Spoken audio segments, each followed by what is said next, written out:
Estamos de volta e agora já no último bloco do nosso programa Mulheres aqui na nossa TV Galega. E trazendo como destaque o mercado literário, um novo livro disponível e relacionado também com a área médica. O meu convidado, o Dr. José Carlos Martins, que é especialista em cirurgia de transição de gênero e lançou um livro único destinado à comunidade trans com o tema Técnicas Cirúrgicas Faciais, Corporais e Sexuais. Dr. José Carlos, seja muito bem-vindo à nossa TV Galega. Tudo bem? Muito obrigado, Lisa. Muito obrigado pelo convite. Tudo bem? Já evidencio aqui para as pessoas que estão nos acompanhando em casa o livro. Então, doutor, fala um pouquinho mais sobre essa obra e principalmente o que levou o senhor a desenvolver um trabalho como esse no campo literário. Tá. Esse livro é destinado para a comunidade trans, né? Não é um livro para médicos e acadêmicos de medicina. O objetivo desse livro é trazer para a comunidade, para familiares de pacientes trans, uma maneira simples e fácil de se entender o processo de transição. Porque ao longo do tempo eu observei que existia uma dificuldade muito grande das pacientes e dos pacientes trans em conseguir uma informação segura, uma informação precisa. Muitas informações que ficam hoje na internet são informações desencontradas, as cirurgias elas são cercadas de mitos. Então eu resolvi colocar num livro, numa linguagem fácil, numa linguagem acessível, com ilustrações, todo o processo de transição, tanto masculino para feminino, quanto feminino para masculino também. Para a gente poder entender e até compreender essa temática, doutor, trans, o que significa isso exatamente, o transexual? Uma pessoa trans é uma pessoa que a maneira como ela se entende não é a maneira como a sociedade a designou ao nascimento. Então, no momento do nascimento, a pessoa é designada por alguém que tem fé pública, o médico.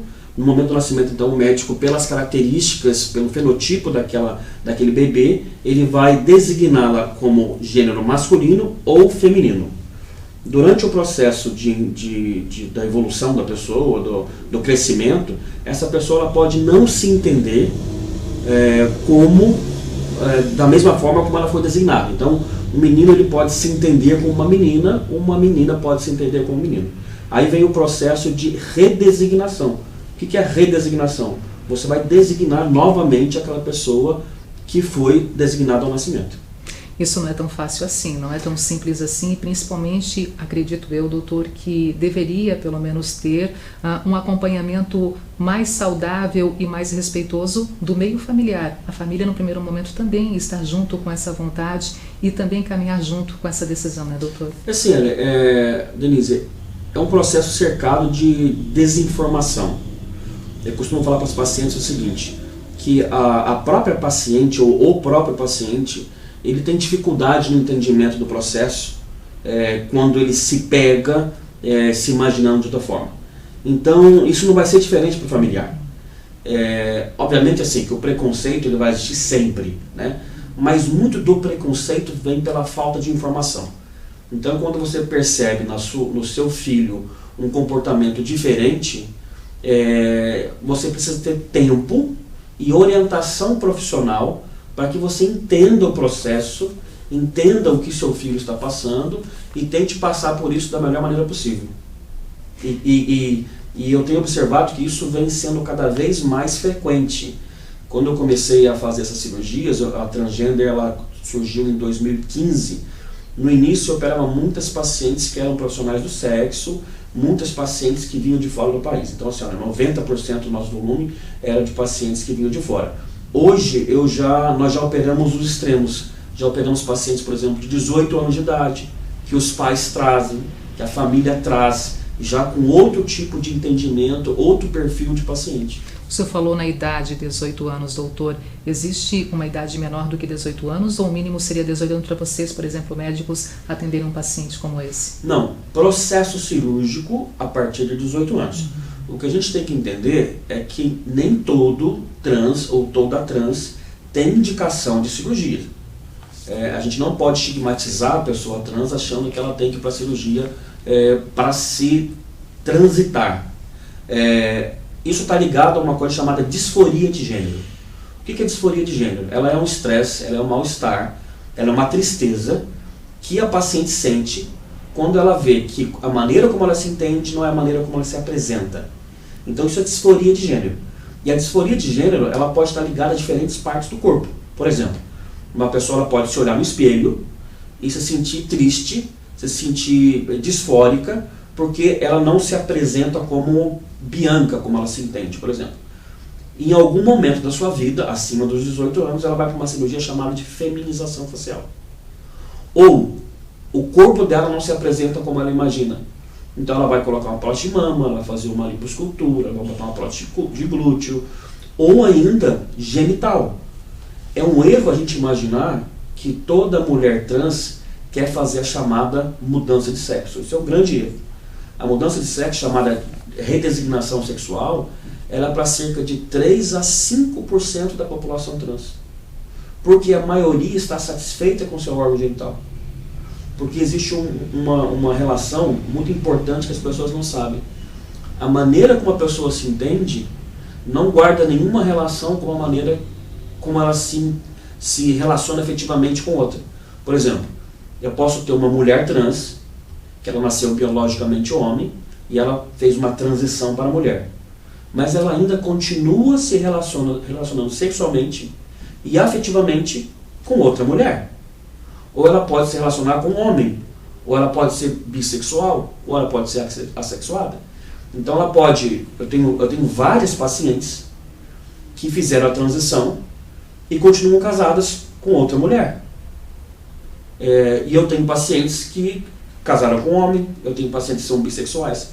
Então uma coisa que a gente tem que deixar claro: identidade de gênero não guarda relação com a parte sexual e nem afetiva. Doutor, uma orientação sexual. Uma entrevista como essa, ela se torna esclarecedora porque a gente consegue compreender melhor, mas ainda no dia a dia da sociedade existem muitos tabus, preconceitos e muita discriminação para a comunidade trans, né? Denise, e não é só com a população trans. Todas as pessoas que cercam essas pessoas trans, de alguma maneira, acabam sofrendo algum tipo de preconceito. Familiar é um exemplo. Nós, como médicos, eu em 2014, quando eu iniciei, eu cheguei a ouvir muita coisa de muitos médicos em Blumenau. Em São Paulo, nós temos uma clínica em São Paulo também, ao ponto de falar assim: olha, Martins, você estudou tanto tempo da sua vida, fez 2 faculdades e vai operar trans? Que fim de carreira, hein? Eu cheguei a ouvir isso. Eu cheguei a ouvir de colegas assim: olha, Martins, o que você faz não é de Deus. Em algum momento da sua vida você vai pagar o que você está fazendo. Então, olha, médicos. Agora imagina a população em geral, né? Então, na sua opinião, nessa questão dos médicos que falaram isso, que tiveram a coragem de falar isso diretamente para você, é uma falta de compreensão? É uma cultura que está enraizada na construção deles como seres humanos? Como é que a gente pode analisar um julgamento como esse que foi feito para ti como profissional médico? Nós temos que imaginar que o médico ele traz com ele, né, a sua bagagem espiritual, intelectual, não só ligado à medicina. Então, assim, a medicina e a vida pessoal do médico, ela não tem como ser dissociada. E questão religiosa, principalmente. Então, você precisa... isso aqui que nós estamos fazendo é muito importante. Porque você vai plantando sementes na cabeça das pessoas para que elas, quando estiverem diante de uma pessoa trans, elas vejam isso como sendo uma variação e não como uma aberração. Então essa construção binária de homem e mulher, ela meio que caiu por terra.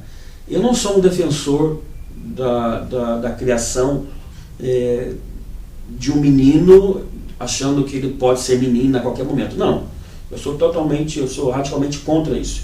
Menina é menina e menino, ele é menino. Mas algumas pessoas vão ter esse tipo de variação, que não é considerado uma doença. Tá? Então isso que a gente deixa claro. Eu não sou a favor de você criar menino e falar: olha aqui, ó, veste roupa de menina, quando você crescer você vê o que você quer ser. Isso é errado, né? O que nós fazemos é muito diferente disso. Nós fazemos um público muito bem definido, muito bem estabelecido. Não é simplesmente você criar de qualquer forma. Nessa questão de menino e menina também falta informação, por exemplo, assim, a gente já escutou de algumas pessoas que, olha, aquela mulher tanto quis uma menina que quando nasceu um menino ela meio que rejeitou o seu filho, ou ela projetou nele ainda o universo rosa mesmo sendo menino, e isso vai trazer consequências no futuro. Isso pode também trazer um comportamento desviado, doutor, desse tipo de relação do que os pais projetam e a construção do seu filho?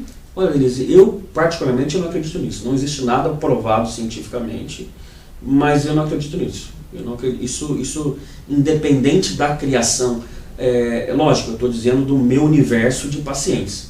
Então, desde que eu comecei em 2014, eu pergunto para as pacientes, na primeira conversa, eu falo assim, desde quando você se entendeu como uma mulher? Unanimidade, 100%. Desde que eu me entendo por gente. Desde que eu me entendo por gente. Obviamente que eu operei, agora deve ter 3 meses, uma paciente de 58 anos, que até os 58 anos se entendia como homem. 2 filhos, casado, e aos 58 anos veio fazer a transição. Mas quando você conversa com ele, que agora é ela, ele fala que desde a infância ele traz esses pensamentos, ele traz esse comportamento que foi abolido porque a vida dele não permitiu.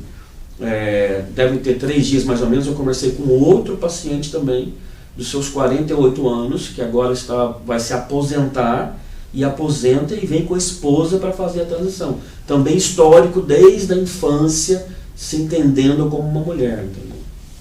E esse seu livro, Doutor Transgêneros, Orientações Médicas para uma Transição Segura, ele segue quais tópicos para a gente poder também pontuar aqui nessa nossa apresentação do livro, né, desse mercado literário, e ao mesmo tempo direitos, trabalha com tabus, como é que foi a construção desse trabalho aqui em especial? Esse livro é baseado na WPET. A WPET é uma associação mundial, internacional, da qual eu faço parte como médico brasileiro, e ela dita guidelines para tratamento de pessoas trans. Então, nesse livro eu começo falando sobre transexualidade, dou uma pincelada sobre a parte hormonal, não é uma receita de bolo, óbvio, né? A parte hormonal, a feminização e a masculinização facial, a feminização do corpo, a masculinização do corpo, as cirurgias genitais, tanto da mulher para homem quanto do homem para mulher, tudo de forma fácil de se ler, bastante ilustração. Tem algumas fotos de pacientes que a gente acabou homenageando aí, tanto mulheres trans como homens trans que participam do livro também. Para quem ele é destinado? Esse livro é destinado para a comunidade trans, né? Para a comunidade trans e para as pessoas que cercam essas pessoas também.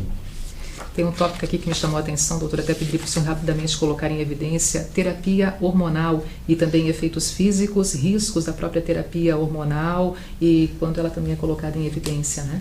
Denise, ainda, infelizmente, existe uma cultura mais da mulher trans do que do homem trans de se fazer uma hormonização por conta própria, sem um acompanhamento médico.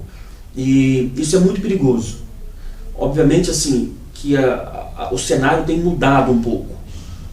Se você pegar as mulheres trans da década de 80 e de 90, a maioria fazia tudo sozinha, hormonização, você via distorções faciais, você via aquele exagero, de longe você via que ela estava estigmatizada.